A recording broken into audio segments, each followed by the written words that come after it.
El carbono es un elemento muy común en nuestro planeta, tanto en la atmósfera como en la materia mineral y en los seres vivos. La característica más importante del carbono es su extraordinaria capacidad de combinación, debido a que cada uno de sus átomos puede compartir hasta 4 electrones con otros átomos. De este modo, puede enlazarse entre sí formando largas cadenas, que pueden ser lineales, ramificadas o formar anillos. Esta gran versatilidad de combinación es única en todos los elementos conocidos. Además, los átomos de carbono se pueden enlazar con otros elementos y formar una enorme variedad de compuestos. Actualmente se conocen más de 2 millones de compuestos de carbono, pero aún pueden aparecer más.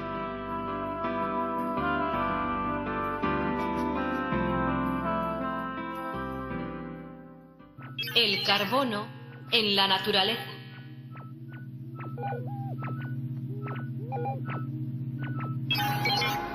El carbono puro aparece en la naturaleza formando estructuras cristalinas. Cuando sus átomos cristalizan en el sistema hexagonal, se forma el grafito, una sustancia negra y blanda que mancha el papel y con la que se construyen los lápices.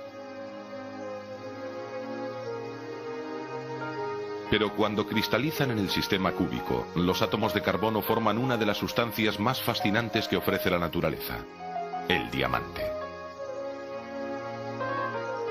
Se forman en la profundidad de la Tierra, a más de 100.000 metros, sometidos a enormes presiones y temperaturas. Estas circunstancias lo convierten en la sustancia natural más dura que se conoce, tanto que se necesita un diamante para rayar otro diamante. Esta característica se conoce desde la antigüedad. Su nombre, procedente del griego, adamas, significa indestructible.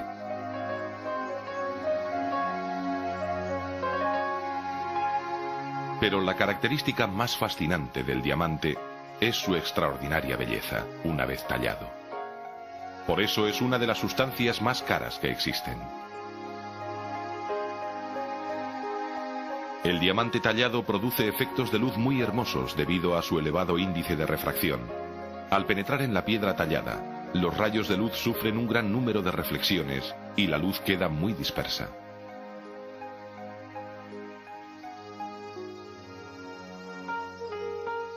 La India fue el único país productor de diamantes hasta que se descubrieron en Brasil en el siglo XVIII y en África del Sur en el XIX, de donde se extrajo el Cullinan, el mayor diamante encontrado hasta ahora.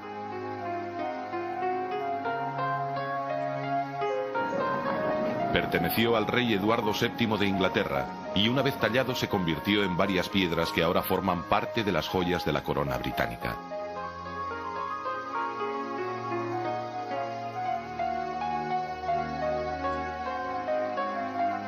Cuatro de cada 5 diamantes no tienen calidad suficiente para su uso en joyería y por su gran dureza se utilizan con fines industriales para cortar, marcar o taladrar casi todo.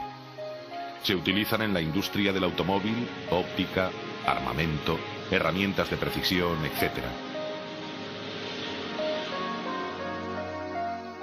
Pero en la naturaleza el carbono suele aparecer sobre todo combinado con otros elementos. Así, el dióxido y monóxido de carbono son dos gases bastante frecuentes en la atmósfera.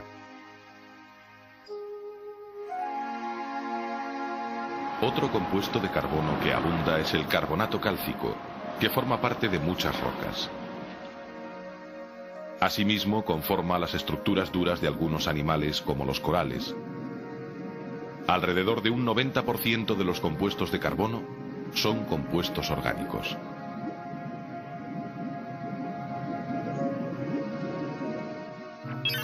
Compuestos orgánicos. De los casi 100 elementos químicos que se conocen, solo media docena, carbono, hidrógeno, oxígeno, nitrógeno, fósforo y azufre, constituyen el 96% de la materia viva. Sin embargo, la gran diversidad de vida que existe en la Tierra se debe en gran parte a las propiedades del carbono de formar cadenas y de crear una amplia gama de estructuras. Muchas sustancias de los organismos vivos están formadas por moléculas gigantes, de miles e incluso de millones de átomos, que reciben el nombre de polímeros. Entre ellos están los hidratos de carbono, las grasas, las proteínas y los ácidos nucleicos. Los hidratos de carbono son sólidos blancos que se forman en la fotosíntesis. Entre ellos está la glucosa, el principal combustible de los seres vivos. Casi la mitad del carbono presente en los vegetales está en la celulosa. Otro hidrato de carbono importante es el almidón, el principal constituyente de las patatas, el arroz y el pan.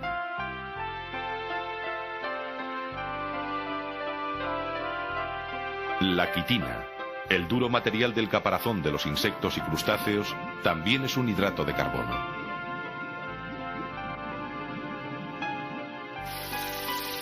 La principal misión de las grasas es la de servir como reserva energética. Sin embargo, otras grasas forman parte de las membranas celulares, intervienen en los procesos inmunológicos, son hormonas, ácidos biliares, etc.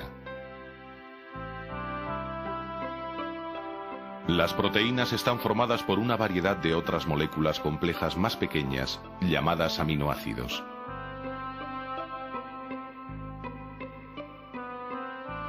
Aunque solo hay 20 aminoácidos en los seres vivos, estos son capaces de formar una gran variedad de proteínas. Algunas, como la albúmina de la clara de huevo, son una reserva de aminoácidos. Otras proteínas forman los anticuerpos, los cuales nos protegen contra las infecciones. Hay proteínas que tienen una importante función estructural. El colágeno, por ejemplo, proporciona material para los tendones esenciales para el movimiento. Otra proteína estructural, la queratina, se encuentra en pezuñas, pelos, cuernos y plumas, y la actina y la miosina son constituyentes de los músculos.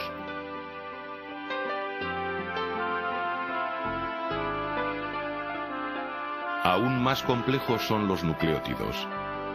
A partir de ellos se forman los dos ácidos nucleicos, el ácido ribonucleico, o ARN, y el ácido desoxirribonucleico, o ADN. Estas macromoléculas de hasta miles de unidades son el material genético que controla cada célula. Se reproducen a sí mismos, controlan la síntesis de proteínas y la formación y descomposición de todas las demás sustancias de los tejidos vivos.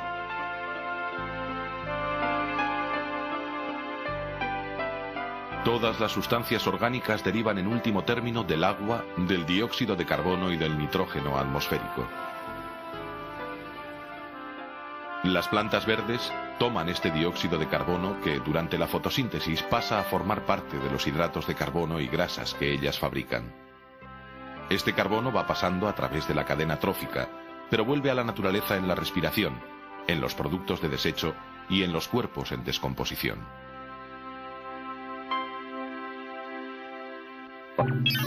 Aplicaciones del carbono. El hombre utiliza muchos polímeros naturales y artificiales para las más diversas aplicaciones.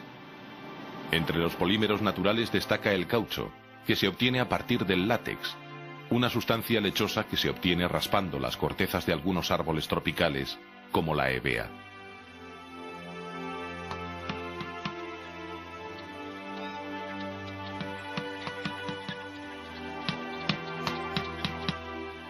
Los polímeros artificiales tienen muchas aplicaciones, como el polietileno de las botellas, bolsas o tapones, el tergal, el nylon, etc. Pero aún son más importantes las aplicaciones de los restos de los compuestos orgánicos. De hecho, los combustibles fósiles son uno de los elementos fundamentales de la sociedad industrial. Cuando los restos orgánicos quedan cubiertos por agua pobre en oxígeno, actúan sobre ellos las bacterias anaerobias, que fermentan la materia orgánica aumentando su concentración en carbono. Este proceso tuvo lugar de forma masiva durante el periodo carbonífero, que duró unos 60 millones de años. Durante este periodo la vegetación se desarrolló de forma prodigiosa y grandes cantidades de restos vegetales quedaban sepultados en las marismas que a lo largo de cientos de millones de años y gracias a la acción de las bacterias anaerobias, a las presiones y a otros procesos se transformaron en carbón.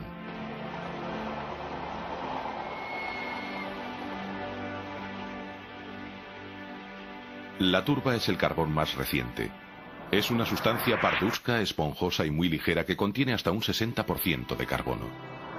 Más antiguo es el lignito, tiene hasta un 75% de carbono. A más profundidad se encuentran la hulla y la antracita, que contienen hasta un 98% de carbono. Sin embargo, el combustible por excelencia es el petróleo. Un líquido negruzco, de olor fuerte, menos denso que el agua, y que se originó por acumulaciones de plancton y otros organismos animales y vegetales.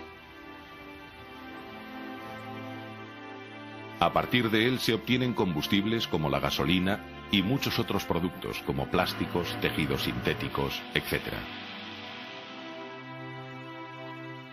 El petróleo suele aparecer junto con el gas natural.